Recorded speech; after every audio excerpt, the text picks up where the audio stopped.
بسم اللہ الرحمن الرحیم الحمد للہ رب العالمین والصلاة والسلام علی سید الانبیاء والمرسلین حضرت سیدنا انس بن مالک رضی اللہ تعالی عنہ بیان فرماتے ہیں کہ میں رسول اللہ صلی اللہ تعالی علیہ وآلہ وسلم کے ساتھ چل رہا تھا اور نبی رحمت علیہ الصلاۃ والسلام نے جسم مبارک پر نجران کی بنی ہوئی موٹے حاشیے کی ایک چادر زیب تن کی ہوئی تھی۔ اتنے میں ایک دیہاتی آ گیا اور اس نے نبی رحمت علیہ الصلاۃ والسلام کی مبارک چادر کو پکڑ کر اتنی زور سے کھینچا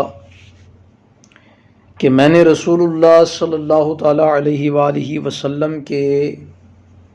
کندھے پر اس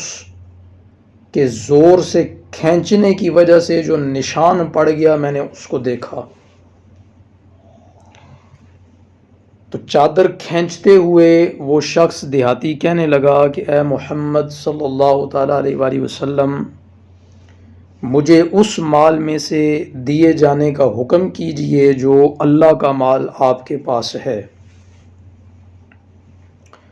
تو نبی رحمت علیہ الصلوۃ والسلام اس کی طرف متوجہ ہوئے اور مسکرائے، اور آپ صلی اللہ تعالیٰ علیہ وآلہ وسلم نے اسے مال دیے جانے کا حکم ارشاد فرمایا۔ تو اس حدیث مبارکہ میں حضور نبی رحمت علیہ الصلوۃ والسلام کہ بلند ترین اخلاق عالیہ، اخلاق فاضلہ، فضیلت والے اخلاق، اور اپنے غلاموں کے ساتھ یہاں تک کہ ایک گنوار شخص، ایک دیہاتی شخص، اس کی حرکت کو رسول اللہ صلی اللہ تعالیٰ علیہ وآلہ وسلم نے کس پیارے انداز سے مسکرا کر کے ٹال دیا، اور اس نے جو مطالبہ کیا حضور نبی رحمت علیہ الصلوۃ والسلام نے مسکراتے ہوئے اس کا مطالبہ پورا کر دیا۔ حالانکہ چادر اس نے اتنے زور سے کھینچی کہ حضرت انس بن مالک فرماتے ہیں کہ حضور نبی رحمت علیہ الصلوۃ والسلام کے شان مبارک پر، کندھے پر میں نے اس کے چادر کھینچنے کی وجہ سے جو نشان پڑ گیا میں نے اس نشان کو دیکھا۔ لیکن اللہ کے نبی علیہ الصلوۃ والسلام غصہ نہیں ہوئے، آپ نے مسکرا کر کے اس کی طرف دیکھا اور پھر اسے مال دیے جانے کا حکم بھی ارشاد فرمایا۔ یہ حضور نبی رحمت علیہ الصلوۃ والسلام کے اخلاق کریمانہ بحیثیت لیڈر، بحیثیت رہنما، بحیثیت حکمران۔ کیا آج کے ہمارے حکمرانوں کے اندر ایسے اخلاق موجود ہیں؟ آج کے حکمران کیا اپنی رعایا کے ساتھ ایسا رویہ رکھ سکتے ہیں؟ یہ سوالیہ نشان ہے۔ یا پھر آج کے حکمران اس حدیث کا مصداق بنتے ہیں کہ جس میں رسول اللہ صلی اللہ تعالیٰ علیہ وآلہ وسلم نے ارشاد فرمایا کہ ان قریب میرے بعد ایسے حکمران آئیں گے جو جھوٹ بولیں گے اور ظلم کریں گے۔ جو ان کے پاس گیا ان کے جھوٹ پر ان کی تصدیق کی اور ان کے ظلم کے باوجود ان کی مدد کی،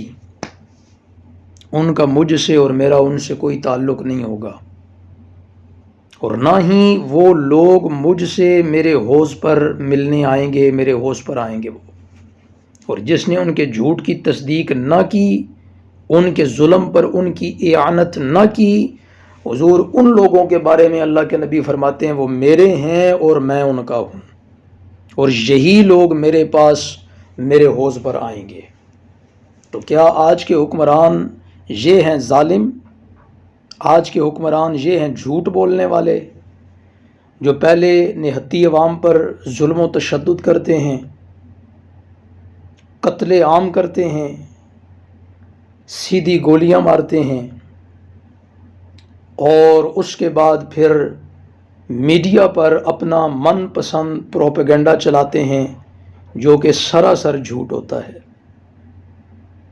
حالانکہ ان حکمرانوں کو اگر اسلام کی وجہ سے اسلامی ملک کے اندر حکومت ملی ہے تو پھر ان حکمرانوں کو نبی رحمت علیہ والسلام کے اسوہ حسنہ کے مطابق اپنے رویوں کو ڈھالنا چاہیے۔ حضور نبی رحمت علیہ والسلام کی سیرت مطہرہ کے مطابق ان کو اپنے کردار بنانے ہوں گے،